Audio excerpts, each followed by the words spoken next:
business check now. Malaysia's economy has grown at its slowest pace in over a decade.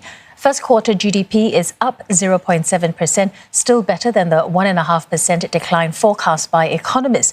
But the government is expecting the economy to shrink in Q2 as the coronavirus hits exports and domestic demand.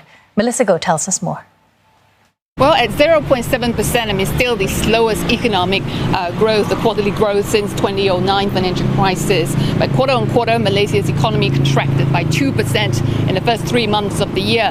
No thanks to the global and domestic restrictions to contain the spread of COVID-19. Now, all the economic activities, save for essential services, came to a grinding halt middle of March after Malaysia imposed a strict movement control order, or MCO. Now, almost all sectors took a hit. The tourism-related industries, especially the hotels, the aviation sector, the retail and the manufacturing, all couldn't operate as Malaysians were all told to stay home. Now, the ringgit fell some 5% against the greenback, mainly because of the severe portfolio outflows as investor sentiments turned jittery in the first quarter. Now, it's unprecedented economic fallout. And the Central Bank Governor, Nur Samsia Yunos, said at the virtual press conference earlier, said that the worst is not over.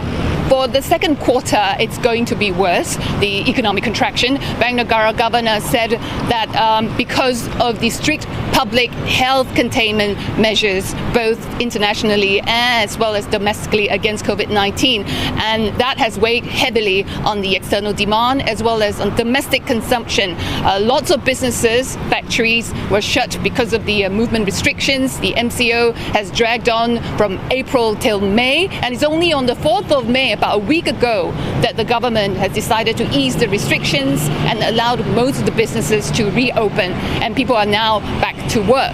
So the impact on the second quarter of the year is going to be severe. Now, just how bad, the governor, Nur Samsia, wouldn't say because of the prevailing uncertainty, she said, including record low commodity prices, but she promised that in the second half of the year, things are going to pick up, including the unemployment that's going to peak in the second quarter at around 4% or so. The conditional MCO in Malaysia is going to last till June 9, and she said she will only be making the forecast for the full year in the second half.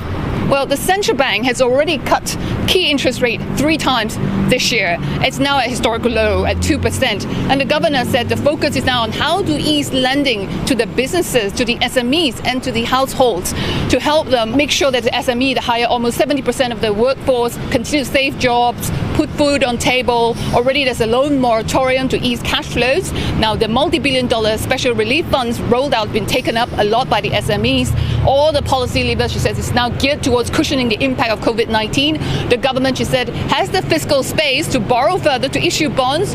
Rating agencies, she said, shouldn't be so fast to judge a government. Should trust them on the discipline on fiscal consolidation. This pandemic is unprecedented. But having said that, the government needs to act faster in the disbursement. All the cash transfer programs that's been rolled out, none of it, because the people are not feeling it on the ground. The disbursement only going out on May 15.